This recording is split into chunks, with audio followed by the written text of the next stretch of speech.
The shadows of the Hudson River, a shocking discovery. It was a cloudless September night in 2023, the kind that blankets the city in an unsettling quiet. The lights of Manhattan twinkled like a far-off galaxy, their reflections shimmering faintly on the dark waters of the Hudson River. But about 10 miles north, away from the chaotic energy of Times Square or the rustle of Central Park, the banks of the mighty river painted a much grimmer picture. At 11:42 p.m., the New York Police Department's dispatch received a frantic call. The voice on the other end trembled, a man exhaling in broken, startled gasps. Oh God, there's someone lying by the river. I think they're dead. I didn't get too close. You need to send someone out here fast." His words trailed off into silence as he seemingly held back the urge to vomit. The dispatcher, trained but startled by the intensity of the caller's description, wasted no time. Several patrol cars hurtled down West 125th Street toward the desolate edge of Riverside Park. Upon arriving, the officers' flashlights pierced through the eerie gloom, combing the darkness like searchlights at a tragic movie premiere. The source of the man's terror became evident as soon as they pushed through the tall reeds near the riverbank.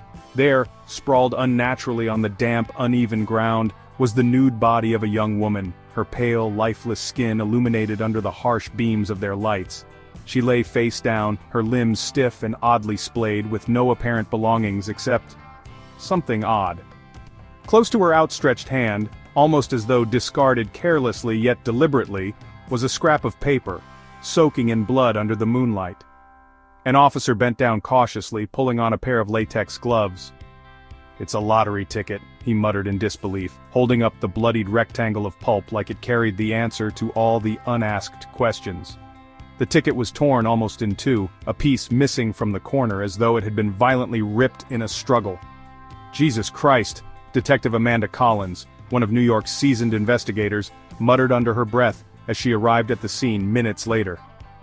The air was thick with the metallic sting of blood and the earthy dampness of the river. Amanda had seen her fair share of horrors in her decade on the force, from mob executions to decomposing bodies found deep within abandoned subway stations, but something about this seemed far more chilling. The carefully arranged body, the complete absence of identifying belongings, the blood-soaked ticket, it all screamed of something calculated. "All right," Amanda said, setting her jaw and stepping cautiously toward the crime scene. She still wore her trench coat over a blouse from earlier in the day, sleeves rolled up. "Let's secure the perimeter and call in forensics. No one touches anything unless I say so." Her voice was firm, commanding, but even she couldn't shake the feeling of unease that crept up her neck. As forensics cordoned off the area and scoured the ground for clues, the weight of what they'd discovered began to sink in. No clothing, no purse or ID, no footprints leading to or away from the site, except those of the witness and responders. Aside from the tragic shock of the victim herself, the most confounding element was that damn lottery ticket. "What the hell?" Officer Ramirez muttered, flipping it over under his gloved hand. He could just barely make out the smeared digits printed on it. "I mean, why a lottery ticket?" "Not much makes sense at crime scenes," Amanda retorted while scanning the riverbank. "But whatever that is, it's not random." Her tone dropped an octave and her mind began racing, 1,000 possibilities spiraling between her ears. Why leave the ticket behind? To mock them? To send a message? Or was it merely a mistake, the killer's one slip? She didn't like unanswered questions. Her gut told her they were staring into the early pages of something much larger and darker. As the team worked deep into the night, another unsettling discovery was made. The victim's neck showed the unmistakable signs of violent strangulation. Her left side bore a shallow, jagged incision, a wound Amanda couldn't pin as random. It was almost symbolic, placed with purposeful malice. The cut doesn't look like it happened after death. The forensic pathologist, Dr. Beckett, squatted next to the body, his flashlight casting stark shadows on the victim's pale skin. Whoever did this wanted her to suffer. The field buzzed with developments, but Amanda remained unusually quiet.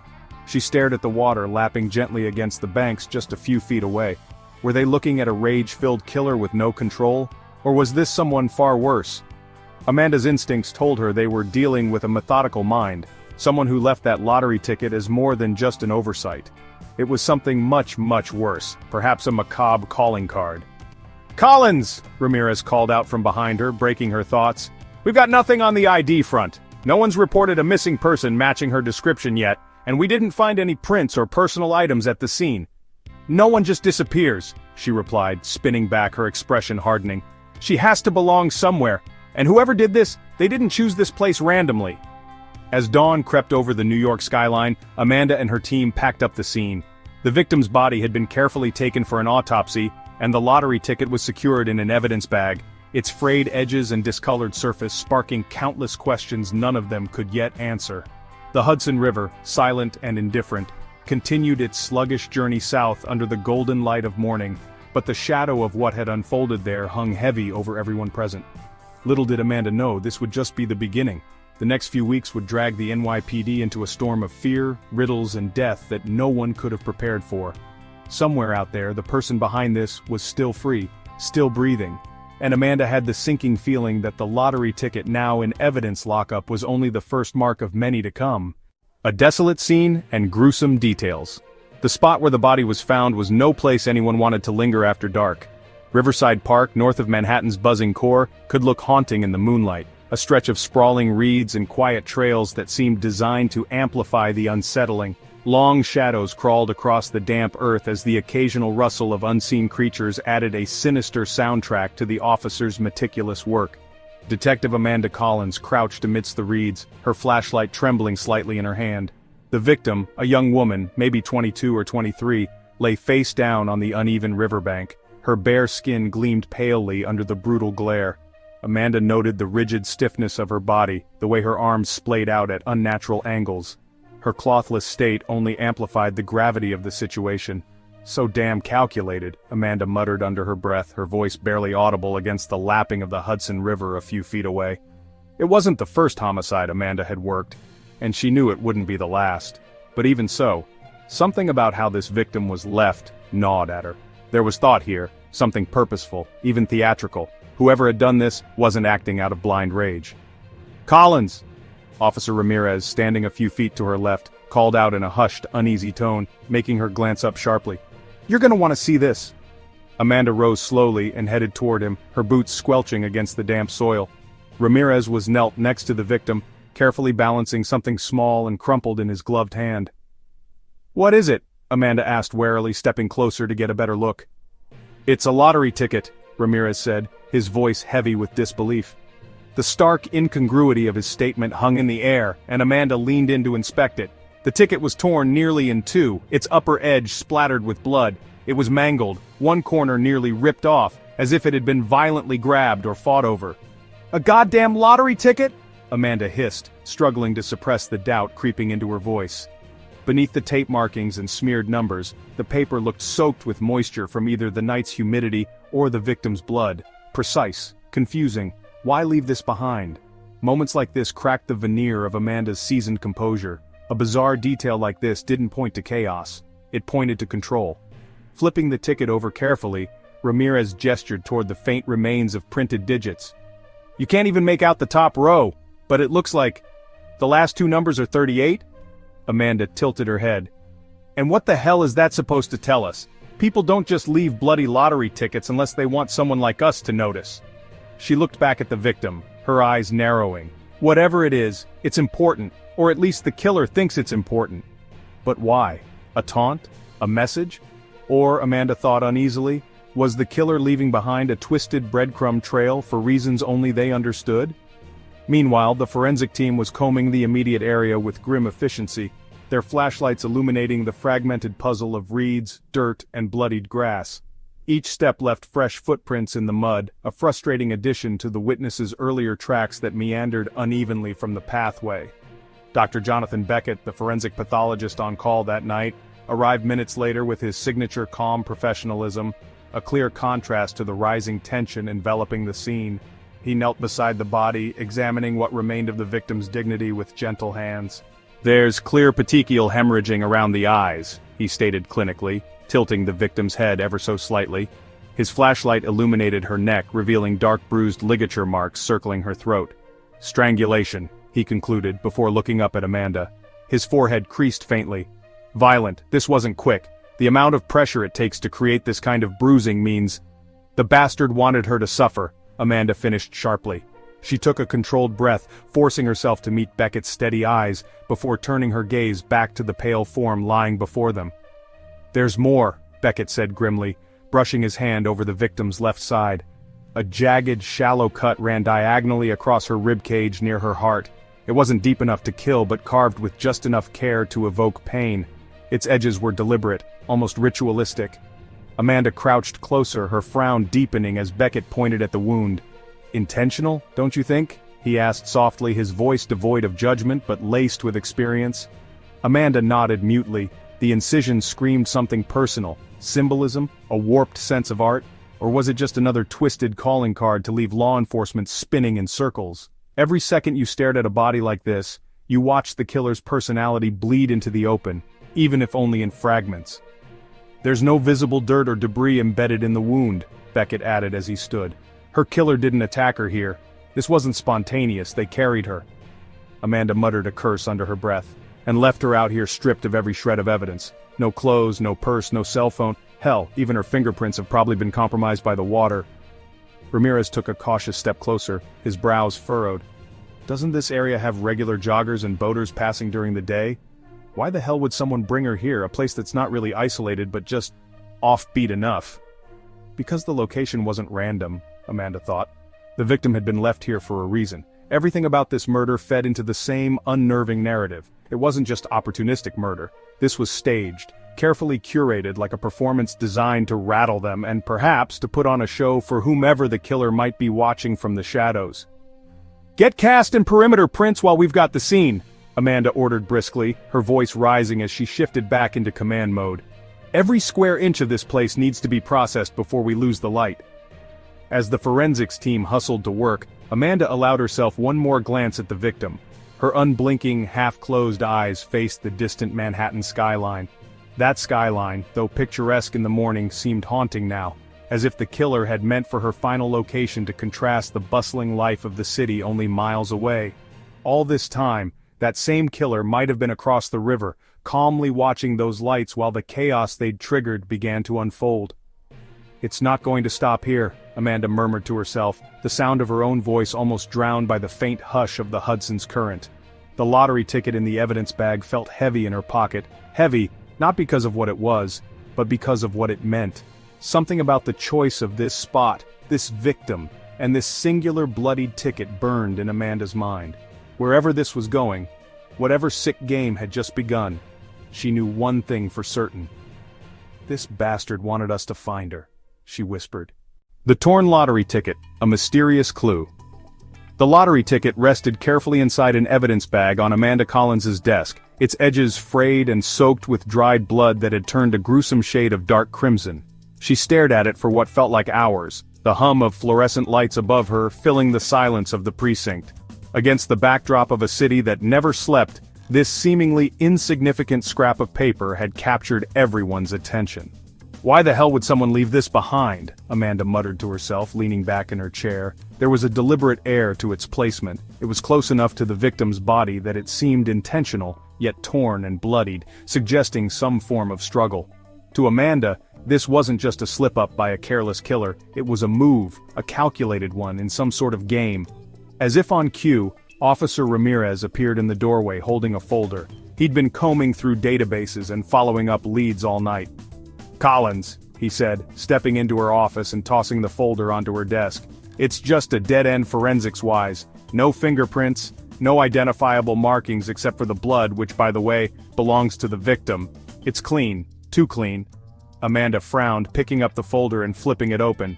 "It's not just clean, it's deliberate," she said, her voice dropping into a measured tone. "No killer trying to cover their tracks would leave a piece of evidence this obvious. So either this person wanted us to find it, or they don't care if we did. That's what's bugging me," Ramirez said, leaning against the doorframe. "A torn lottery ticket? What does it lead to? What could it possibly mean? It's like this psycho left us a puzzle piece, but they didn't give us the whole damn box." Amanda tapped the edge of the folder thoughtfully. "Lottery tickets are supposed to symbolize luck, hope, a shot at something better. Yet here it is, soaked in blood and discarded next to a dead body. This isn't random, Ramirez. This is a statement." Ramirez furrowed his brow. "What kind of statement? I mean, it's not like the killer left a note saying what the hell they were thinking." Amanda grabbed the evidence bag with the ticket and held it up to the light. The faded numbers printed along its corner were smeared and barely legible. It's a statement only they understand, or maybe they expect us to chase after it until we do. She set the bag down and spun her chair toward her computer. She needed details. Every scrap of information about the ticket, where it was bought, when it was printed, who might have cashed in surrounding tickets. We need to run the serial number on this. If there's any surviving piece of it that hasn't been destroyed, the Lottery Commission can trace what store sold it. Ramirez sighed and crossed his arms. Amanda, you realize how many tickets get bought in this city every day, right? We're talking thousands, if not more. Tracking down one ticket in this haystack is going to be like finding a needle in— Do it! She interrupted, her tone firm. We don't let this slide. This ticket is the only solid link we have to the killer. Someone had to buy it. Someone had to touch it before it showed up soaked in blood. Ramirez gave her a look but didn't argue. Fine. I'll rope in the State Lottery Commission and see what we can track.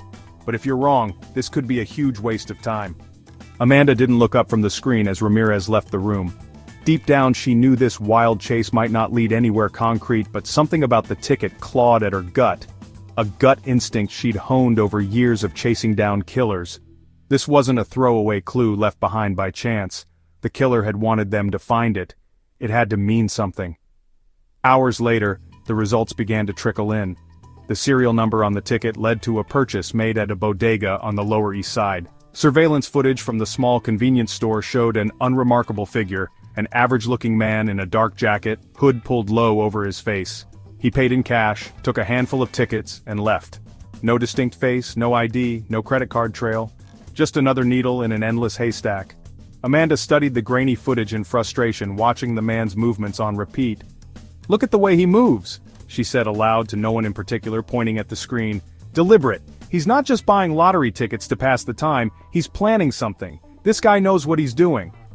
The footage showed the man glancing over his shoulder as he left the store. One quick fleeting glance at the camera as though he was fully aware of its presence. Amanda froze the frame and zoomed in as much as the resolution would allow. The magnified image showed just the faintest hint of his features.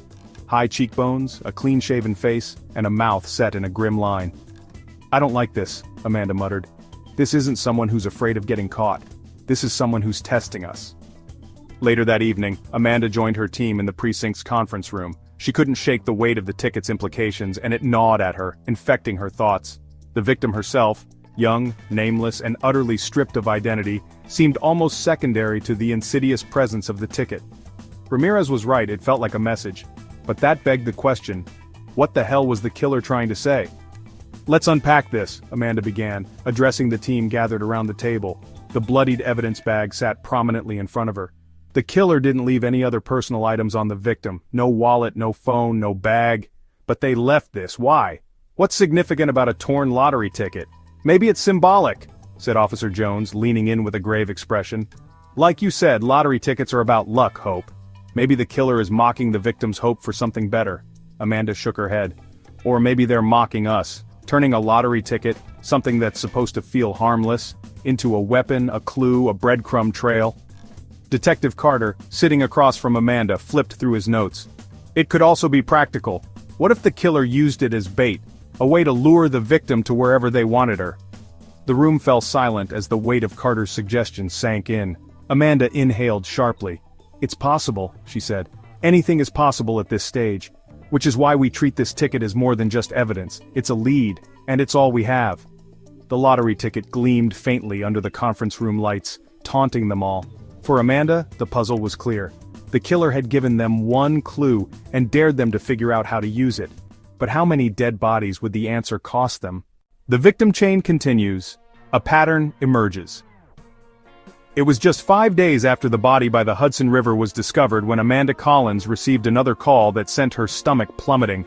It was barely dawn when her phone buzzed on the nightstand, shaking aggressively against the wood. Her gut told her it wasn't good news, and she was right. Collins! Ramirez's voice came through the line, heavy and nervous. It was always a little rough, like a man who smoked just enough to sound rugged, yet regret every cigarette. We've got another one. Amanda swung her legs over the side of the bed, gripping the phone tightly. Talk to me. Victim's a woman, Ramirez answered, the weariness already apparent in his voice. Early 20s, maybe late teens. Strangulation again, but this time it's not by the river. Amanda felt a gnawing sense of dread settle in her throat as she tossed on yesterday's jeans and jacket, clutching the phone by her ear. Where? An apartment on West 43rd, Midtown. Roommate found her this morning. Damn it, Amanda, it's bad. She was left posed. The word posed sent chills down Amanda's spine. I'm on my way. The apartment building on 43rd Street was unremarkable by Midtown standards. Rows of tall buildings with their windows leaning into one another, smudged from the grime that clung to New York's endless hustle. Amanda arrived to find streams of neighbors gathering in the hallway, whispering in panicked tones while officers cordoned off the area with yellow tape and grim faces. The victim this time was Kara Bishop, a 23-year-old paralegal at a small Manhattan law firm. Her bedroom, tucked away at the far end of a modest two-bedroom apartment, had been transformed into the scene of another macabre tableau. Amanda peered carefully into the room.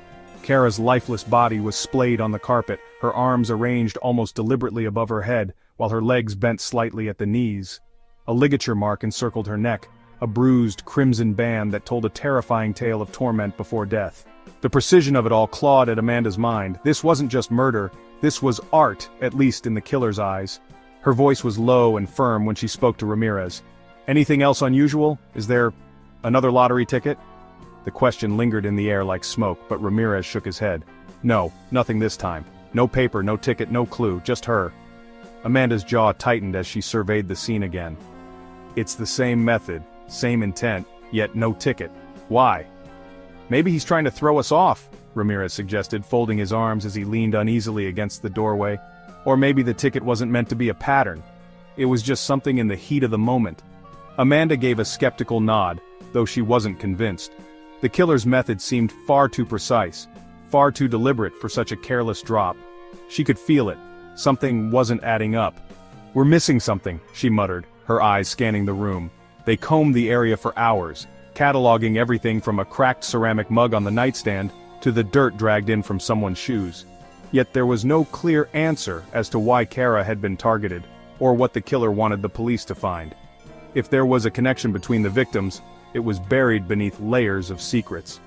By the following evening, Amanda barely had time to process Kara Bishop's case when another call came in, this time from Brooklyn.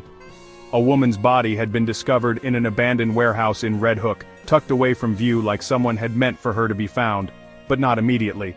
The victim, Lila Reynolds, worked night shifts at a bar in downtown Brooklyn. She was last seen leaving her job around 11 p.m., but her coworkers noted nothing unusual about her departure. Everyone assumed she had walked the 10 blocks down to the cheap apartment where rent still resembled pre-2000s New York. Instead, someone had intercepted her, dragged her to the warehouse, and ended her life in the same horrifying fashion as the others. When Amanda arrived at the scene, the scent hit her first, an oppressive mix of mildew, alcohol-soaked wood, and the sharp metallic tang of blood. Lila had been left on a shattered wooden pallet. Another rope strangulation, Dr. Beckett murmured as he crouched next to the body. The ligature marks were distinctive and identical to those from the previous cases. Beckett gestured toward Lila's side. Let me guess. The incision near the ribs. Amanda instinctively looked away when she saw it. Almost surgical in its intent, the jagged line carved into Lila mirrored the mutilation on the first two victims. The weary resignation in Beckett's voice only confirmed Amanda's fears. Same weapon, same placement. Son of a bitch.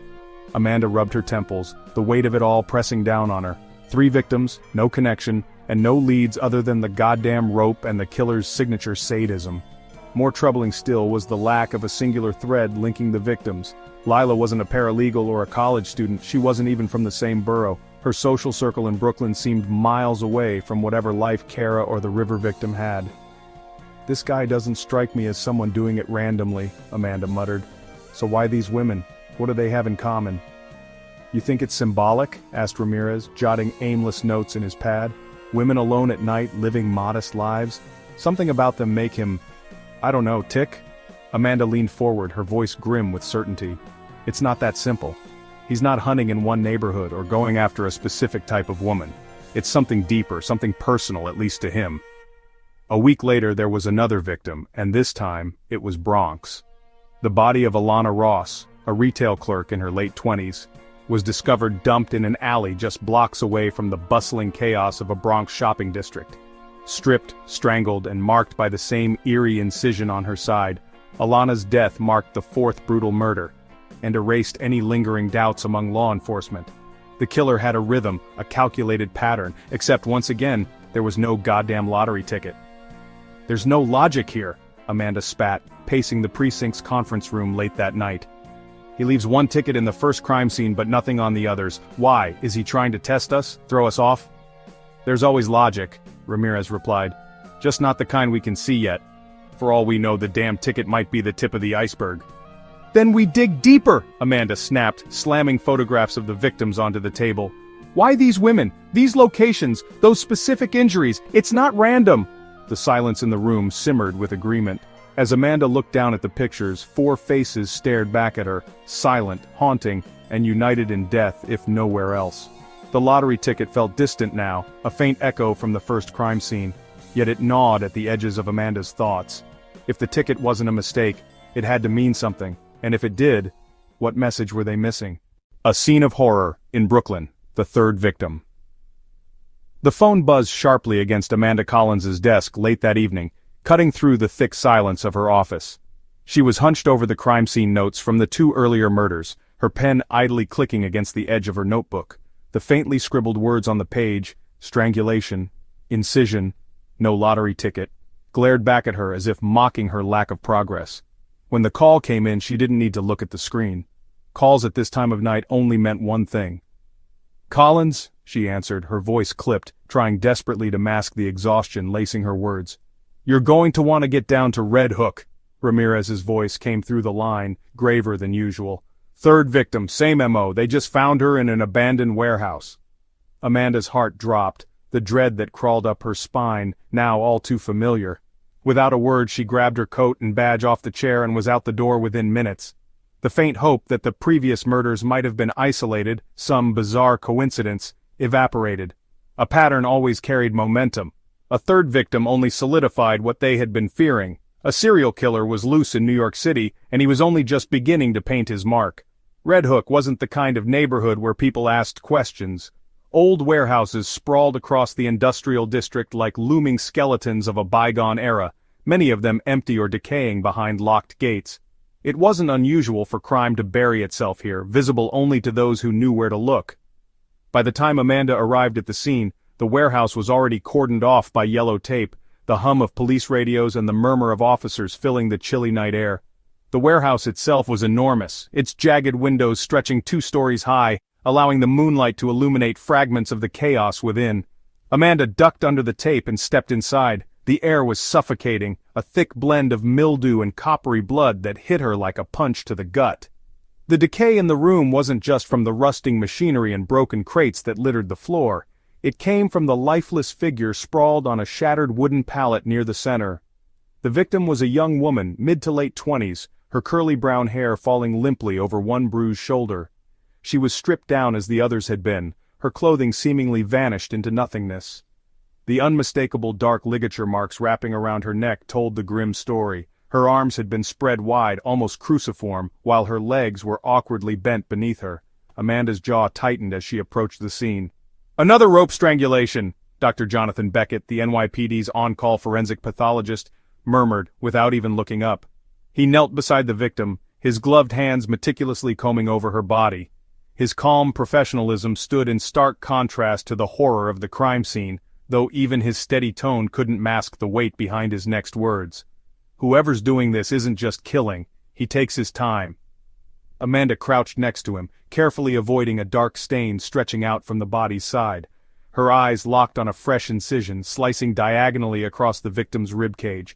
The cut was shallow but jagged, deliberate yet uneven, as though the killer had wanted to leave his mark but cared little for precision. "Same type of wound," Amanda muttered, her voice low. "Just like the others." Beckett nodded grimly. "Placed post-mortem. It didn't kill her, the strangulation did. This is, what do you want to call it, a signature? Or a threat?" Amanda's brow furrowed as her gaze dropped to the victim's delicate, limp wrist. There was something disturbingly intimate about the way her fingers rested so still on the splintered wood. The body didn't just tell the story of a murder, it felt like it told the story of him, the killer. The woman's expression, frozen in terror and anguish, seemed calculated to evoke fear in anyone who looked. "You're saying he's staging them," Amanda finally said after a long silence. Beckett shrugged, his tone clinical. "They're not being dumped, not entirely. He's deliberately leaving enough detail to keep your team scratching their heads. The carvings, the precision of the ligature. This isn't rage-driven, detective, this is harmony. Ritualistic almost." Amanda stood up and ran a hand through her hair. She turned to Ramirez, who was standing stiffly at a distance, his eyes glued to the pale figure on the pallet. "Anything on scene?" she asked him sharply, snapping him back to attention. "Not much. Same story we've had before, body placed here but no personal items. No purse, no phone, no clothes. If there's a pattern to where he's targeting these women, I'm not seeing it yet." Ramirez hesitated before adding, "No lottery ticket either." "No surprise there," Amanda muttered, though she couldn't help but feel a knot of frustration twisting in her stomach. The ticket at the first crime scene had been their only tangible lead, an odd breadcrumb that so far had led nowhere. "He left enough clues in the first case to reel us in. That ticket was meant to bait us. Everything since then, he's playing keep away." "Who is the girl?" Ramirez asked, his voice dropping an octave, quieter, almost like a whisper. "Lila Reynolds," another officer cut in, holding an evidence bag with a brick-red wallet inside. "Bella Bar over on Montague Street. Apparently she clocked out around 11 p.m. last night, walked home most nights. Casuals she worked with figured she'd made it back." The name didn't mean anything to Amanda, but the circumstances were disturbingly plain. Another young woman leaving her job late at night, alone, vulnerable, plucked out of the disinterest of city nightlife and silenced forever in a place where no one would hear a cry for help. As Amanda looked down at Lila's lifeless form, she clenched her fists. The longer she stared, the more she felt the walls of the warehouse closing in. "He's perfecting his craft," Amanda said finally. Then with a heavier tone, her eyes darting toward Ramirez, she added, "And he's escalating." Ramirez sighed, crossing his arms. "Look, Amanda, we've got 3 women now. Different ages, different professions, different neighborhoods. If there's a common thread here, it's buried deep. A predator like this doesn't just pick names out of a hat." Amanda tilted her head slightly. "It's not random. They fit something he sees. We just don't know what it is yet." She turned to the warehouse's creaking doorway, the night air leaking in faintly through the cracks. The killer had successfully added another piece to his grim portrait, and Amanda knew that as long as he stayed invisible, his confidence would only grow. Somewhere out there, likely not far, he was standing under the very same stars as they were, breathing the same air, and feeling the cold hum of satisfaction coursing through him. Amanda clenched her jaw. "Let's dust the damn place. Walls, doors, pallets, even the trash. I want the map of this room by sunrise." "You think he's left us something?" Ramirez asked, doubtful. Amanda's lips tugged into a grim line as she stared at the scene once more. "Maybe not, but eventually, he will." A shadowy figure. Questions from security cameras. The grainy security footage played on a loop in the dimly lit conference room, the muted hum of the precinct a constant backdrop. On the screen, a man in a dark hooded jacket moved with purpose, his shadowed face lending him an eerie anonymity. He was tall, his build sturdy but not bulky, and there was something distinct about the way he walked, a subtle, almost imperceptible limp in his left leg. Every few seconds he turned his head, glancing behind him as though aware of how closely his movements were being watched after the fact. Amanda Collins leaned forward in her chair, her elbows resting on her knees, her jaw tight with frustration. For hours she and her team had tried to glean anything from the footage pulled from cameras near the bodega, where the lottery ticket had been purchased. But the face was always obscured, the features just out of reach, a blurred cascade of pixels as useless as the empty evidence bag now sitting on the table beside her. "Run it back again," Amanda said, her voice sharp and cold, cutting through the tense quiet. Ramirez, standing off to the side with his arms crossed, sighed but complied. "For the 100th time, Collins, if there's a miracle on that video, it sure as hell doesn't want to show itself to us tonight." He rewound the footage, the small jumpy screen flickering backward as the figure appeared once more, entering the frame as he approached the bodega. "Stop there!" Amanda snapped impatiently. The screen froze, the man's back turned toward the camera, his hood drooping low over his head like he was deliberately avoiding identification. She pointed toward the jacket, her finger hovering in the air near the screen. "That patch on his sleeve, is that a logo?" Ramirez stepped closer, squinting at the screen. He frowned, shaking his head. Could be nothing. These storefront cameras are garbage quality, Amanda. It's not even clear if that's a logo or just a rip in the fabric. It's something, Amanda murmured, more to herself than anyone else. Blow it up. Officer Jones, seated at the tech station near the monitor, hesitated before replying. Detective, we've already blown it up twice. The resolution just breaks apart the more we zoom in. You're looking at smudged pixels, not evidence. Amanda clenched her fists, willing herself to stay calm. The frustration of chasing invisible phantoms since the first murder had been an exhausting exercise in patience she no longer felt she had. She glanced sideways at Ramirez, lowering her voice. Tell me again, there's no way he didn't know that camera was there? Ramirez shrugged. Not a chance. It's up in plain sight, right next to a neon sign for the bodega. You see the way he walks in and out, head down, hood up. He's covering himself like a pro. Hell, you'd think he was casing the place for a robbery, not buying lottery tickets. Amanda stared back at the frozen image of the man walking into the store. Then why look back at the camera? He does it twice, once going in and once as he's leaving. You don't look at cameras unless you want someone like me to watch you. There was a weight in her words that made Ramirez pause. So what? You think this guy's toying with us? He's leaving breadcrumbs, Amanda said quietly, her steely gaze fixed on the screen. The lottery ticket wasn't a mistake, and neither is this. He wants us to see him, even if we can only see part of the picture. He's testing how far we'll go to fill in the blanks. The footage continued, the man moving through the bodega in a calculated fashion. He approached the counter, selecting a few items, a pack of gum, a bottle of water, and slid cash across the counter to the cashier. Then, he did something that made Amanda's skin prickle. Stop, she said again, sitting up straighter, right there. On the screen, the figure handed over some crumpled bills with his right hand, but his left hand, previously tucked in his pocket, briefly emerged, resting on the counter before disappearing again. What's in his hand? Amanda asked, narrowing her eyes. Jones shook his head, rewinding the clip and playing it frame by frame. Hard to tell, could be a glove or part of the fabric from his jacket. I can't make out anything unusual. But Amanda wasn't convinced. She replayed the clip over and over, watching the subtle motion. There was something deliberate about it, the way his left hand hovered briefly on the counter before retreating, not long enough to interact with the cashier, but long enough to make Amanda wonder. He's leaving fingerprints, she said at last, her tone almost accusatory. Ramirez gave her a doubtful glance.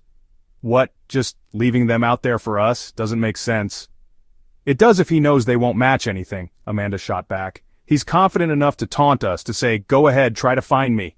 He's so goddamn sure he'll come up clean that he doesn't care what he leaves behind. Or worse, he wants us to feel like we're close, like we're one step away, so he can rip the rug out from under us.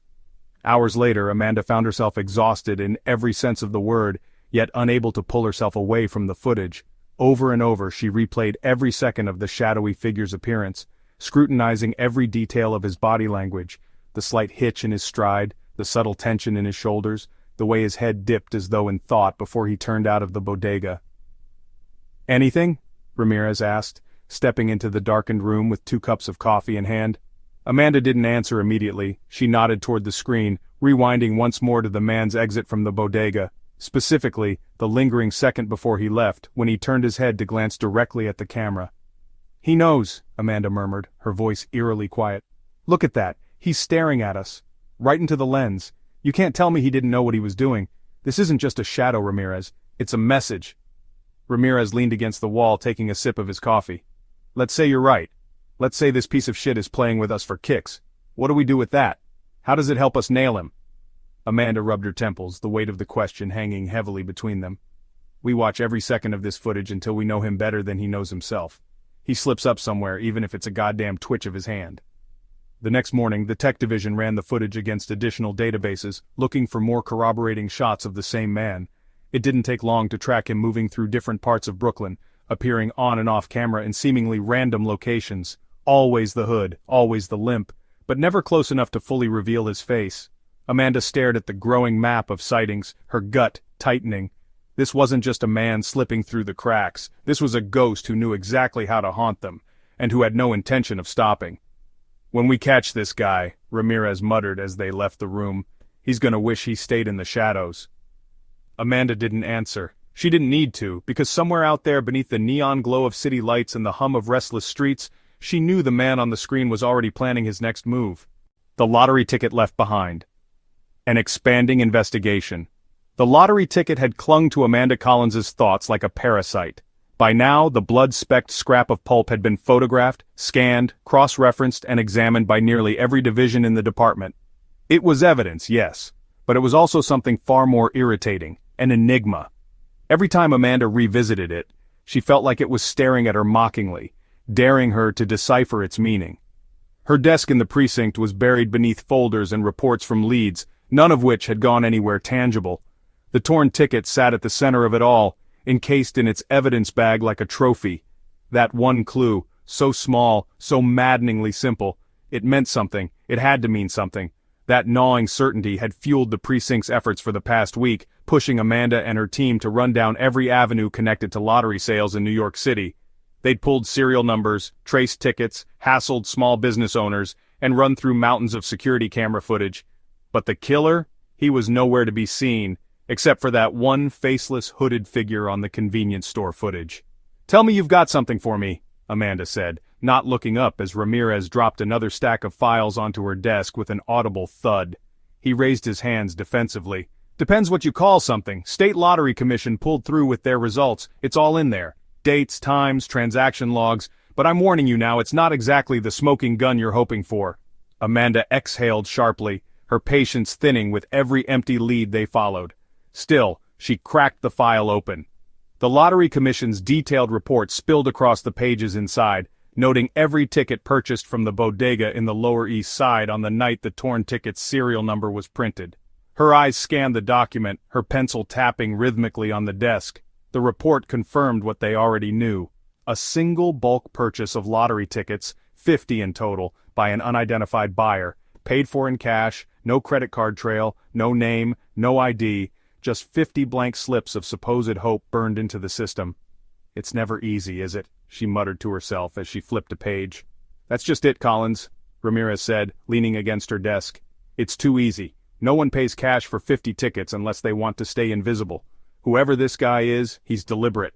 He's treating these tickets like puzzle pieces, making us work overtime just to figure out what game we're even playing." Amanda paused on one entry, her brow furrowing. "It wasn't just the bodega that night," she said, gesturing toward a highlighted line. 3 other convenience stores, Brooklyn, Queens, and one in Staten Island, all bulk lottery ticket purchases all in the same damn week. "That's gotta be more than coincidence," Ramirez replied, his voice shifting to a serious tone. "A hell of a lot more," Amanda agreed. "And look at the timestamp on this one," she pointed to the Staten Island entry. "Less than 30 minutes after the Lower East Side purchase. You don't get across borough lines on foot that fast unless you're speeding in a car. Or you've got someone helping you." Ramirez's face darkened. "You think he's got an accomplice?" "I think he's efficient," Amanda replied, standing abruptly from her chair. "And that scares me more. It means this isn't some spur-of-the-moment lunatic. He's calculating, thorough. This is all a setup and there's a pattern to it. We just haven't figured out what yet." By mid-afternoon, Amanda and Ramirez were visiting every bodega and convenience store listed in the commission's report. Store owners were hesitant at best. Most remembered very little, and the lottery man, as Amanda had begun to call him in her head, had done an exceptional job blending into the city's ceaseless noise. No credit cards, no license plates that anyone could recall. And yet, Amanda couldn't shake the nagging feeling that each interaction he'd had was just another breadcrumb he'd intentionally left in their path. At a dingy convenience store in Brooklyn, Amanda stood with her arms crossed, a deep scowl gracing her face as the manager replayed grainy security footage on an outdated monitor. There he was again, the hooded figure, the same average build, the same nonchalant movements, but always, just outside the camera's clarity. "Look at him," Ramirez said, pointing as the man paid in cash for another bulk of lottery tickets. His voice carried frustration. "He doesn't even slow down. It's like he already knows exactly what he's gonna do." "He's mocking us," Amanda muttered. She leaned closer to the screen, straining to catch any detail, anything at all that might give them a glimpse beneath the shadows. The footage was maddeningly typical. 2 seconds after leaving the counter, the man shoved the tickets into his pocket and vanished beyond the camera's view. "Did anyone notice anything unusual that night?" she asked the manager, her voice sharp. The man shrugged, scratching the back of his neck awkwardly. "Lady, it's Brooklyn. Weird stuff happens every damn day. You think I'm gonna notice another guy in a hoodie buying tickets?" Ramirez sighed, muttering under his breath about how helpful that was, but Amanda wasn't giving up. Her eyes shifted back to the footage, replaying the moment the man pocketed the tickets. It was such a small motion, but the way he moved, it spoke volumes. The ease in his stride, the casualness with which he concealed the evidence as if he knew they'd be watching later. By the end of the day, Amanda and her team had tracked 5 locations, each adding fuel to her growing theory. The man wasn't just scattering tickets randomly. These purchases weren't acts of desperation, they were calculated placements, a twisted, orchestrated trail of clues stretching across the city. Sitting back at her desk long after midnight, Amanda connected the dots on a map pinned to the wall. Tacks spread across the 5 boroughs, each representing a confirmed lottery purchase. It wasn't the full picture yet, but something was starting to take shape, even if only faintly. "It's a web," Amanda said aloud to herself, staring at the map from her chair. Ramirez, who had just walked in with 2 coffees, stopped mid-step. "What's that?" "The tickets," Amanda said, standing now and pointing to the map. "He's creating a web. Look how each one spreads out, zigzagging across boroughs. It's deliberate. He's pinning locations like a spider laying threads. And we're the flies he's waiting to trap." Ramirez moved closer, sipping his coffee thoughtfully. "All right, but what's in the center of the web?" "That," Amanda said, her voice colder now, "is exactly what we need to find out. Because everything about this, these tickets, the placements, the randomness, I don't think it's random at all. He's drawing us in. He has to know we're tracking these. Hell, maybe that's the whole point." "So what do we do?" Ramirez asked, rolling his shoulders like someone preparing for a fight. Amanda reached for the pushpins on the map, rearranging them according to purchase times. The lines began crisscrossing, a calculated design still waiting to reveal itself. "We find where they lead. And when we do," she narrowed her eyes, determination replacing her exhaustion, "we catch the bastard spinning this web." The 4th victim sparks public outrage. The call came late in the evening, cutting through the quiet hum of Amanda Collins's office. By now, it had become a grim routine. An anonymous victim in the dark corners of the city, another piece of the killer's horrifying puzzle, but this time, something was different. Something about the way Ramirez said her name when she picked up sent a chill through her veins. "Collins," Ramirez said, his voice low, almost trembling. "Another." Amanda gripped the receiver tighter, already knowing the rest of his sentence before he spoke it aloud. "Where?" "Bronx," Ramirez replied. There was a pause, the kind that sat heavy with unspoken meaning. This one's bad, Amanda. The press is already circling like vultures. They're gonna blow this thing wide open." She didn't need him to say more. The cases had been whispers, quiet shadows lurking just out of sight, confined to precinct walls and closed meetings. But Amanda had known this day would come. A serial killer in New York City wasn't the kind of secret you kept quiet forever. The scene near the Bronx neighborhood was already chaos when Amanda arrived. Police cruisers lined the street as spotlights flooded a dark narrow alley that reeked of decay and trash. The yellow police tape fluttered limply under the cold wind, straining to hold back the mob of journalists pressing against it. Cameras snapped, and microphones jutted forward, hungry for details. Every shout, every demand felt like a wave crashing against Amanda as she ducked under the tape with a frown as sharp as a blade.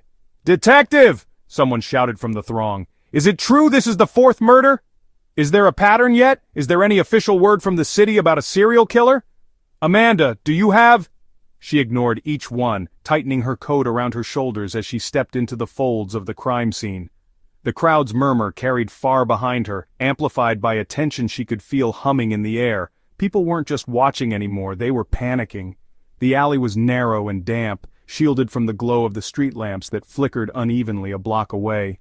It felt deliberately chosen, Amanda thought, her eyes scanning the shadowy space where police and forensics worked like ghosts under the cover of night.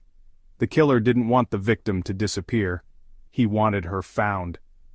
"This one's bad," Ramirez said, his voice gruff as he met her gaze. He stood just a few steps away from the body, his arms crossed tightly, his jaw set.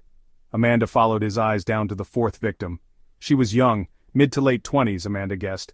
Blonde hair streaked with dirt fanned out beneath her head as she lay sprawled on the damp concrete, her arms positioned unnaturally at her sides. The bruising around her neck told the same grim story Amanda had now seen 3 times before: strangulation, brutality, precision. But this time, there was blood smeared jaggedly against the wall, a chilling message carved in crimson strokes. "What does it say?" Amanda asked, her voice dropping to a low hum. Ramirez moved closer. "It's not easy to make out. Looks like it says, "See me now." Or maybe "See us now." Forensics is still verifying. "See me now?" she repeated, her brow creasing in disbelief. "He's not just taunting us anymore, he's demanding attention." And he'd gotten it.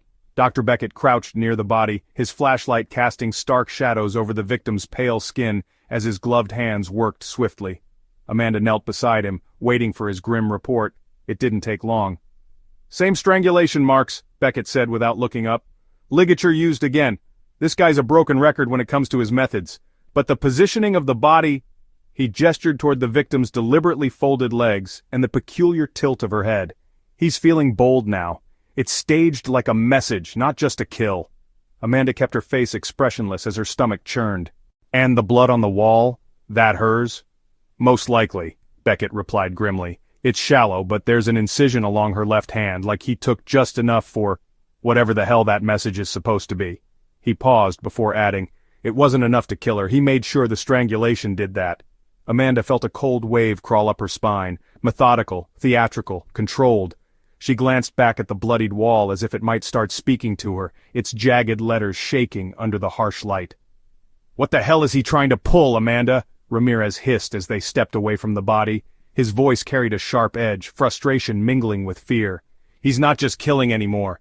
He wants to be seen, wants to make sure everyone's paying attention. He's calling the shots now, not us." Amanda's jaw tightened. She stared out at the surrounding scene, the alley, the officers milling about, the reporters swarming just yards away. The longer she thought about it, the more it felt like the killer was pulling the strings from behind every block in the city.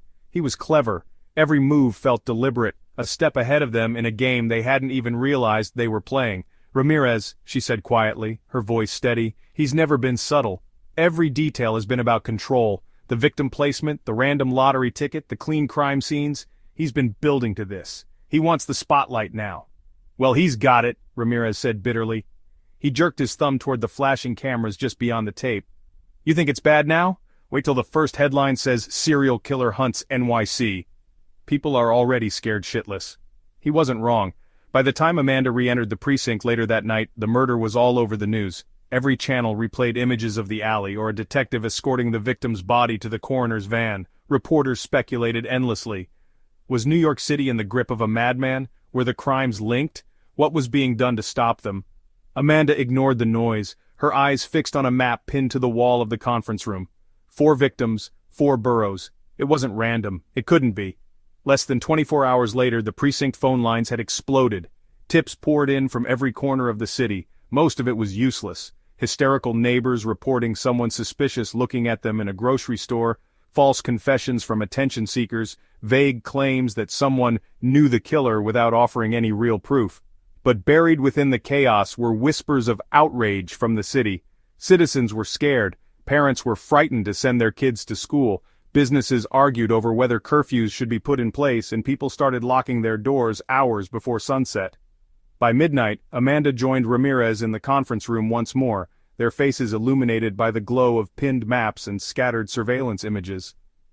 "He's turned this city into his stage," Amanda muttered, "and whoever he is, he knows damn well how to keep everyone watching." Ramirez rubbed his temples, the exhaustion visible in his tired eyes. "But why now? Why push so hard for attention? He was quiet for so long, then suddenly—" He gestured toward the wall. "This." "It's a game," Amanda replied without hesitation. "He's escalating because that's what they do. He knows as long as people are scared, no one's looking for him in the shadows where he hides. The more the city panics, the safer he feels." Ramirez frowned. "And the victims? Why them? What's tying them to him?" Amanda's gaze lingered on the photos tacked to the wall, the lifeless faces of 4 women, their expressions frozen forever in pain. In her heart she felt a growing certainty that if they didn't break the pattern soon, there would be a 5th, and soon. "It's not over," she said softly, her voice barely more than a whisper, not by a long shot. The breakthrough clue. A suspect emerges. The precinct's conference room was a mess. Maps pinned to the walls, photographs of the victims and the crime scenes plastered everywhere, and a sprawling mess of evidence sat across the long table. Amanda's team had lived in this room for weeks, chasing after every tiny lead in an investigation that felt more like chasing ghosts than solving murders. It wasn't until mid-morning, when the forensics division finally came through, that the tide began to turn. "Collins, you're gonna want to hear this," Ramirez said, poking his head through the door. His voice carried the kind of urgency that meant good news, or at least as close to good news as they could get when dealing with a cold-blooded killer. Amanda rubbed her temples and straightened in her chair. She gestured for Ramirez to enter, her eyes sharp despite the fatigue dragging her down. "Tell me we've got something." Ramirez nodded, stepping into the room and handing over a manila envelope. Forensics came back with a match. DNA from the blood sample on the victim's fingernail from the third scene, the one in Brooklyn. Amanda snatched the folder and flipped it open, scanning the report. It was like a shot of adrenaline when she saw the words in bold. System match, Matthew Grant. "Matthew Grant," she said aloud, the name tasting unfamiliar yet somehow significant. She looked up at Ramirez. "Do we know this guy? What's his story?" Ramirez scratched the back of his head and leaned against the edge of the table. "Grant's not exactly someone who would have been on our radar. He's got priors, but nothing about him screams serial killer. A few fraud charges, minor scams, mostly financial stuff. Last time he was arrested was 4 years ago. No violent record." Amanda's brow furrowed as she sat back in her chair, tapping her fingers against the desk. Why the hell does a guy with a history of scams suddenly turn into the goddamn Zodiac? "That's what we need to figure out," Ramirez said, crossing his arms. "But wait until you hear this part. One of the victims. Our first one. The woman near the Hudson. Used to work at a bank a few years back. Guess who got flagged in their system for opening fraudulent accounts?" Amanda's eyes lit up. "You're telling me there's a link?" "There's more than that," Ramirez said. "Grant was arrested for pulling the scam when she reported him to her manager. She was the one who got him busted. And get this, he served 9 months in Rikers because of her testimony." Amanda leaned forward, her hands gripping the edge of the table. "Okay, now we're getting somewhere. He knew her, he had motive, at least for her murder. But what about the others?" "That's the thing," Ramirez said, shaking his head. "There's nothing obvious connecting him to victim 2 or victim 3, but if he's the guy, maybe we're just not seeing the pattern yet." Amanda's instincts told her otherwise. If this was Grant's work, there had to be threads connecting the victims, even if they weren't visible yet. "What do we have on him now? Where is he?" Ramirez reached for another piece of paper in the folder. "Forensics also ran the partial prints we found on the lottery ticket. Compare that to this DNA hit and guess who comes up again? Grant."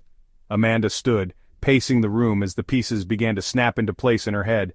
"So he's our guy. The ticket was his breadcrumb. He wanted us to trace it back to him even if it takes this long. What's his endgame here?" "Hell if I know," Ramirez muttered.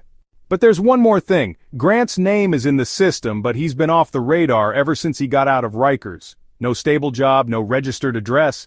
It's like he just disappeared, but he's out there, Amanda." Within hours, Amanda had the full team mobilized. Grant became their #1 priority, and his name was sent through every database they could access. Known associates, former employers, property records, anything and everything tied to him was now under a microscope. Meanwhile, Amanda and Ramirez pored over what little they'd uncovered about his past. "No violent priors," Amanda mused as her eyes scanned through his arrest records. "A con artist doesn't just wake up one day and decide to start strangling people," Ramirez shrugged. "People don't always fit into neat boxes. Maybe he snapped. Maybe he's been holding onto a grudge for too long and it finally boiled over." "Maybe," Amanda replied absently, but her gut said there was more to it. "He knew the first victim. That's clear, and if she's the motive behind all this, then the other victims—" She stopped mid-sentence, her fingers frozen on the file. "What if he's using them to send a message?" Ramirez looked up, confused. "A message to who?" "To us," Amanda said firmly. "Think about it. The lottery tickets, the staging, the escalation, it's all performative. He wants us to connect the dots. He's enjoying this, leading us around in circles, and now that we've found him, we're playing right into his damn hands." "You're saying he wants us to find him?" Ramirez asked, his voice tinged with disbelief.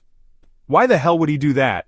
"Because control is all he has," Amanda said. "He's not just a killer, he's a manipulator. The same way he conned people out of their money, he's conning us now, making us think we're closing in when really, we're stepping into his trap."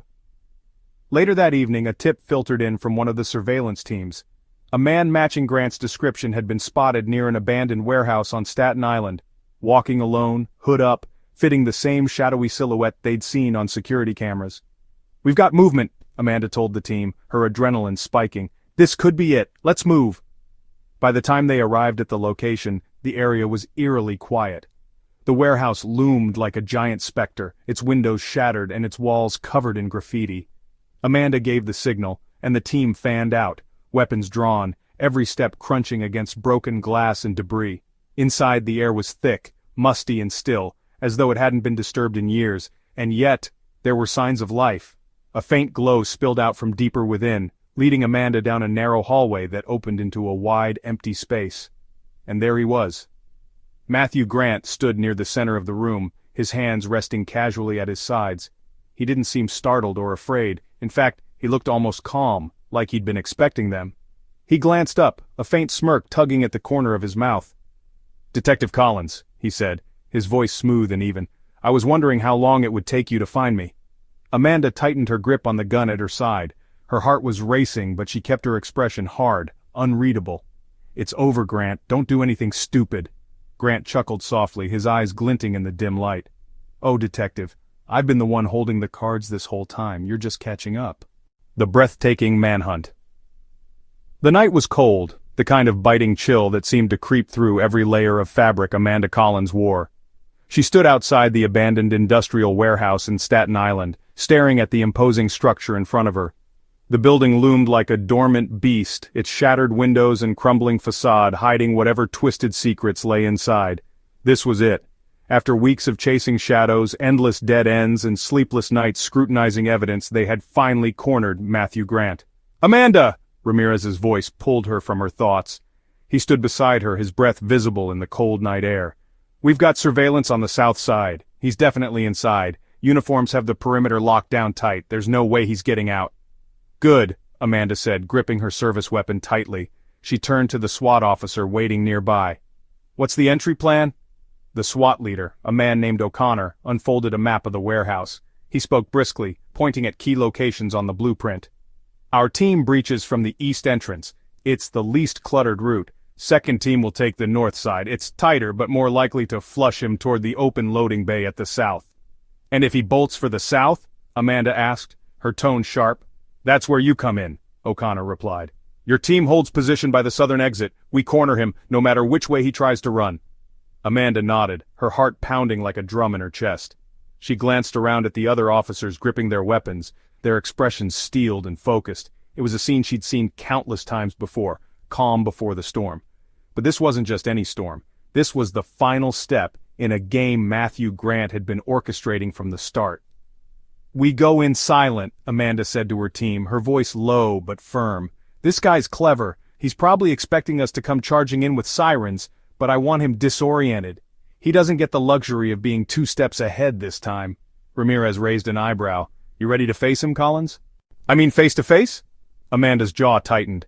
"He's been taunting us for weeks, Ramirez. Leaving breadcrumbs, daring us to find him. Yeah, I'm ready." She paused, her eyes narrowing. "The question is whether he is." The SWAT team moved first, their dark figures slipping into the warehouse through the east entrance like shadows. Amanda and Ramirez stayed close to the southern perimeter, her hand never straying far from her weapon. Her ears were tuned to every crackle of the radio, every faint sound from within the warehouse. "East team moving in," a voice crackled in her earpiece. "Visual on faint light ahead, likely the subject's position." Amanda exchanged a brief glance with Ramirez. "He's in there," she whispered. As the east team moved deeper, the radio buzzed again. "Secondary entry point clear, teams moving to pinch." Amanda's pulse quickened as she steadied her breathing. Every nerve in her body screamed to charge in, but she knew the plan required discipline. She couldn't afford to spook Grant, not when they had him cornered. Inside the warehouse, SWAT officers crept through the dimly lit corridors, their flashlights cutting against the thick shadows that blanketed the space. The air was heavy, carrying the distinct stench of mildew and rust. They moved in formation, their weapons raised as they approached a faint glow spilling from one of the rooms up ahead. "Light source confirmed," whispered one of the team members into the comms. "Possible visual on the subject." In the room near the center of the warehouse, Grant sat at a table littered with scraps of what looked like paper. A single lantern illuminated the space, casting eerie shadows against the cracked walls. He was hunched over the table, scribbling something on a sheet of paper. His back was to the entrance, giving no indication that he knew he was being watched. One of the SWAT officers held up a hand, signaling the rest to wait as they prepared for entry. Just as the officer stepped forward, Grant spoke, his voice echoing faintly through the silence. "You're late," he said. His tone was calm, almost amused. Outside, Amanda heard the words through the open comms. Her stomach dropped. "He knows," she muttered, breaking into a jog toward the south entrance. Ramirez followed close behind, cursing under his breath. "Do we breach now?" Ramirez asked. Amanda's voice was firm, no hesitation. "Absolutely, we're not giving him room to play games." Inside, as the SWAT officers moved into the room, Grant raised his hand slowly, turning his head just enough for them to catch the faint smirk on his face. "Smart, silent entry. I didn't think you'd actually pull that off." "Matthew Grant," the lead officer barked, his weapon trained on him. "Stand up slowly. Keep your hands where we can see them." Grant didn't move, his smile widening. "And spoil the fun? Come on, Detective Collins isn't even here yet." The officer took a step closer. "On your feet, now." Grant's eyes flicked toward the small lantern, his smirk fading as a deadly calm settled over his face. "You should be more careful about where you step." The officer froze, his gaze dropping to the floor where a faint glint of wires caught the light. "Shit, booby trap!" "Abort!" Amanda's voice ripped through the comms as she reached the southern entrance. The sound of shouting and movement reverberated from inside as the SWAT team scrambled to retreat from the room. A loud buzzing sound filled the air, followed by an ear-splitting bang as the lantern erupted in a flash of light and smoke. "Move! Move!" Amanda barked, charging into the warehouse as the smoke began to clear. Her weapon was drawn, her eyes scanning the open expanse for any sign of Grant. Ramirez was right on her heels, his voice cutting through the chaos. "Did he blow himself up? Is he—" "No," Amanda interrupted, her voice laced with frustration. "He's playing us." Her gaze darted to the far corner of the room where the dim light of a doorway flickered through the haze. "He slipped out. He's heading south." Grant moved with purpose, his steps quick but measured as he navigated the maze of hallways. The faint limp in his gait was more pronounced now, but it didn't slow him down. He knew the building better than they did, every exit, every blind spot. Amanda raced after him, her heart pounding in her chest as she strained to close the distance. She could hear the echo of his footsteps just ahead, the sound ricocheting off the walls. "Grant!" she called out, her voice cutting through the air. "It's over! You're not getting away this time!" Grant chuckled, the sound faint but audible. "A little late for heroics, don't you think, Detective?" Amanda's blood boiled as she pushed forward, her focus narrowing to the doorway just ahead where Grant's figure flickered briefly before disappearing into the night. The chase spilled into the open loading bay where the cold Staten Island air hit Amanda like a wall. She raised her weapon, her breath visible as she scanned the shadows for movement. "Ramirez, sweep left!" she yelled, her tone sharp. "On it!" Ramirez responded, fanning out toward the far end of the bay. For a moment everything went still. Then, from the corner of her eye, Amanda caught the faintest flicker of movement near a stack of crates. "Don't move!" she shouted, her weapon snapping toward the figure as Grant stepped into the light, his hands once again raised in mock surrender. His smirk returned, his gaze locking with Amanda's. "Well, this has been fun, hasn't it?" "On the ground, now!" Amanda demanded, her voice unwavering. Grant tilted his head, his expression almost impressed. "You know, Detective, I was starting to think you'd never catch up." Ramirez rounded the crates, his weapon drawn as he joined Amanda. "End of the line, asshole." Grant's smile faltered for the first time as he slowly knelt to the ground, his hands behind his head. "Looks like the game's over." "Yeah," Amanda said, her tone cold. "But you're not the one calling the shots anymore." Grant's capture marked the end of one chapter and the beginning of another. As Amanda cuffed his wrists and stared into the eyes of the man who had haunted her team for weeks, she felt no sense of triumph, only the bitter taste of a battle won in a longer war yet to come. A chilling confession. A motive of revenge. The interrogation room was a stark rectangle of cold metal and harsh fluorescent lighting, a calculated setting designed to break down anyone who sat within its confines. Matthew Grant, however, didn't look broken. He sat comfortably, if not casually, his cuffed hands resting on the scratched surface of the table. His face bore a faint smirk, that same maddening expression Amanda Collins had memorized since the moment she and her team cornered him in Staten Island. Amanda stood behind the one-way mirror, watching him through narrowed eyes. "Look at him," she muttered to Ramirez, who was leaning against the wall beside her. "He knows exactly what he's doing. He's enjoying this." Ramirez shrugged, his arms crossed over his chest. "Sick bastards like him always do. They never crack easy, Amanda. He's gonna make this a show. Guaranteed." Amanda straightened her coat, inhaled sharply, and pushed open the door to the interrogation room. The air inside felt heavier, charged with a sort of predatory energy that clung to Grant like a second skin. He looked up as Amanda entered, and his smirk grew wider. "Well, if it isn't Detective Collins herself," Grant said, his tone dripping with sarcasm. "I was starting to think you were avoiding me." Amanda ignored the taunt and pulled out the chair opposite him, her movements measured and deliberate. She placed a file on the table but didn't open it. "Matthew Grant," she began, her voice steady but cold, "you know why you're here." Grant leaned back, the chains on his cuffs clinking softly. "Oh, I have a pretty good idea, but I think you should be the one to tell me. Go ahead, detective, lay it all out for me. I love a good story." Amanda's jaw tightened, but she didn't rise to the bait.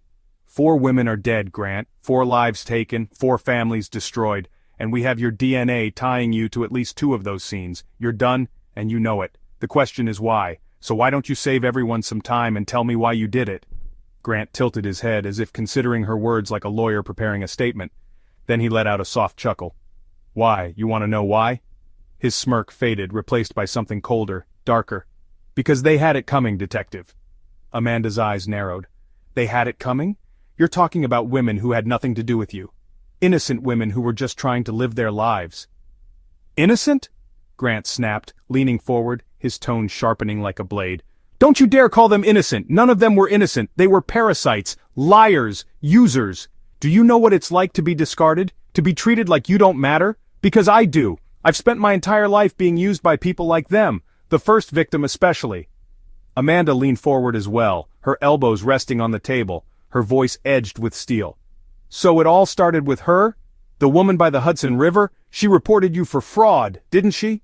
Grant's eyes glinted with something primal. Anger, hatred, revenge. "She didn't just report me," he hissed. "She destroyed me. I spent 9 months rotting in Rikers because of her. 9 months losing everything I ever had, my job, my money, my reputation. She turned my life into a goddamn joke, so yeah, when I got out, I went looking for her." Amanda held his gaze, her voice calm but seething underneath. "And when you found her, you killed her. Took away everything she had, just like you think she did to you. And then what? Decided to keep going? How did the other victims fit in, Grant? What did they do to you?" Grant leaned back again, his smirk slowly returning. "You wouldn't get it, detective. You look at this world like it's fair, like it makes sense. It doesn't. People like me, we're disposable, and people like them?" He gestured vaguely with his cuffed hands. "They walk around thinking they're untouchable. Well, I showed them differently, didn't I?" Amanda's heart pounded, but she kept her face an unreadable mask. "What about the lottery ticket? Let's talk about that. You left it behind on purpose, didn't you? Why? Was it a message, a way to taunt us?" Grant laughed, a hollow, chilling sound that echoed unnervingly off the walls. "Oh, the lottery ticket, that's my favorite part. You see, detective, it's just like the lottery itself, a game of chance. Some people win, some people lose, and those women, they lost.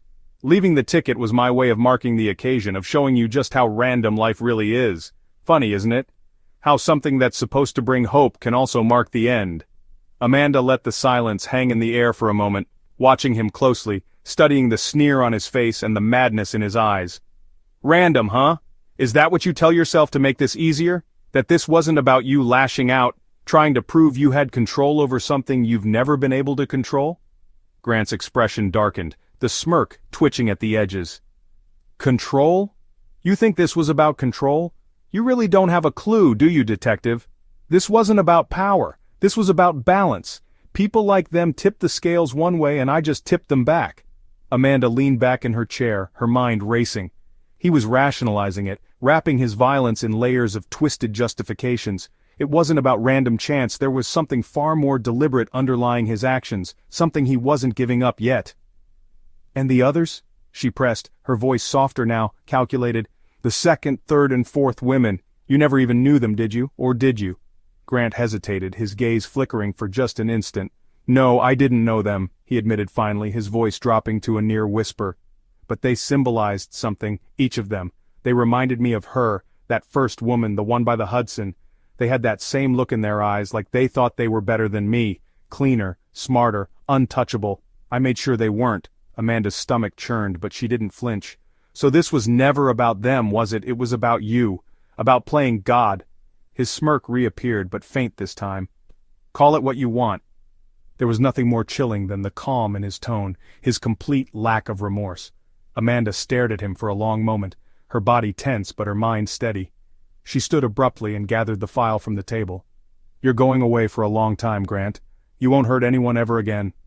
Grant's laugh followed her to the door, echoing like a ghost haunting her every step. "Maybe, Detective, but you'll still think about me, won't you? Every time you pass that Hudson River, every time the lottery comes up on TV, I'll be there." Amanda paused at the door, but didn't turn around. "Enjoy the quiet, Grant. You're going to have plenty of it." Then she walked out, the sound of the door slamming behind her drowning out his final chuckle. The harsh sentence, and the end of the case. The courtroom buzzed with a tense energy, the kind that seemed almost tangible, crackling in the air like static before a storm. Reporters jostled for the best seats in the gallery, their cameras snapping every fragment of movement. Families of the victims sat in the front rows, their faces solemn but unwavering, each glance pointed like a dagger in the direction of Matthew Grant. Behind them, rows of onlookers filled the seats, a mix of horrified citizens and curious spectators eager to witness justice served. Amanda Collins sat silently in the back of the courtroom, her usual tenacity tempered by a rare sense of obligation to simply observe and let the process unfold.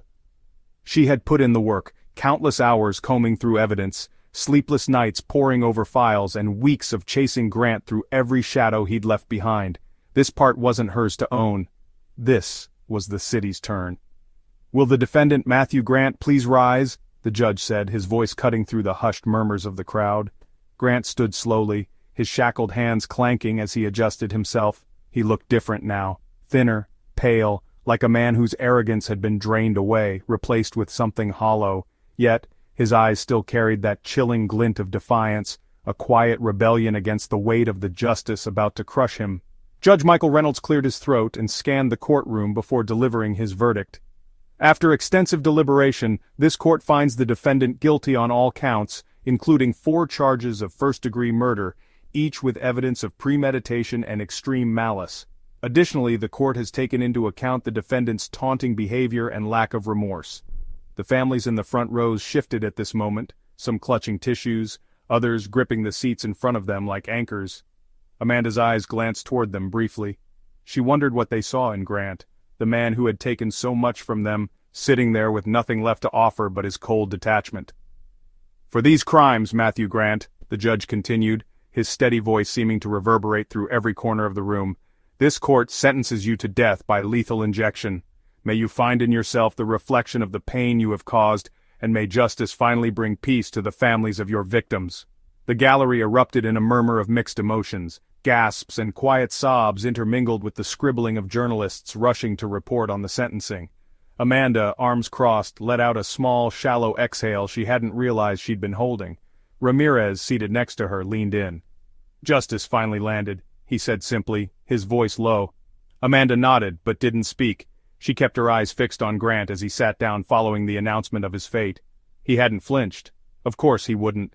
A man like Grant, who had poured such effort into his calculated horrors, wouldn't let them see him break. Not here, not now. But Amanda noticed it, the faintest tremor in his hand as he leaned forward. It was almost imperceptible, but she caught it. And for just a second she thought she might have seen the first crack in his unshakable arrogance. In the days that followed sentencing, New York City seemed to collectively exhale. News outlets ran 24-hour coverage on the historic trial, labeling Grant as the lottery killer for his symbolic, morbid use of lottery tickets at the initial crime scene. Headlines screamed variations of the same narrative. Justice served, serial killer gets death, and the fall of Matthew Grant. But for Amanda Collins, it wasn't over. Not really. She'd spent so much of the past 2 months entrenched in the case that she found herself almost lost without it when it was finally over. The precinct's homicide division, though still swamped with their regular caseload, felt quieter now. The task force she had led was officially disbanded just a week after the trial. Ramirez joked that she deserved a vacation, but Amanda hadn't responded. She couldn't really. The ghosts of this case still lived in her mind. Sitting at her desk late one night, Amanda flipped through one of the thick case files for the last time. Photos of the victims stared up at her, frozen moments of lives taken too soon. She lingered on the picture of the first victim, the woman by the Hudson River, who had set everything in motion. The connection to Grant had been clear, but Amanda couldn't shake the feeling that there had been something deeper, something that Grant hadn't said. She stared at his handwritten confession, her fingers brushing over the stark words as if they might reveal a hidden truth. You know you don't have to keep drowning in it, right? Amanda looked up to see Ramirez standing in the doorway. His tie was loose around his neck, and he looked about as worn out as she felt. "It's over," he said, stepping into the room. "Grant's gone. The families can mourn, but they can move forward. So can you." Amanda closed the file slowly, but her hands never left it. "It's never really over, Ramirez. You know that as well as I do." Ramirez leaned against the edge of her desk and crossed his arms. "Sure, the nightmare's gonna hang around for a while, but you did your job. We got him. You let this keep you up every night. He gets to live rent-free in your head, and that bastard doesn't deserve that." Amanda let out a small, dry laugh and rubbed her temples. "Easy for you to say." "It'll get easier," Ramirez said, his tone softening. "One day it won't be the first thing you think about when you wake up. That's when you know you've won." He paused before adding with a smirk, "But hey, if it's gonna bother you forever, at least let me buy you a bourbon and we can think about it together." "Ramirez, you hate bourbon," Amanda shot back, the faintest flicker of a smile breaking through. "For tonight, I'll make an exception." Months later, long after Grant had been transferred to awaiting his eventual execution, Amanda visited Riverside Park.